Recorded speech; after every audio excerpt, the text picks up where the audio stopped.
Hello friends, in this video we intend to teach you how to reset the password in the OlympTrade broker.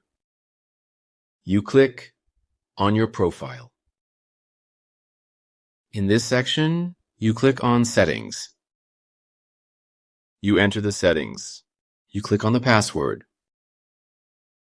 We enter the Change Password section where you need to enter the current password. And after entering the password, in this section, you enter the new password. Friends, I suggest you use capital letters. Use lowercase letters, numbers, and symbols.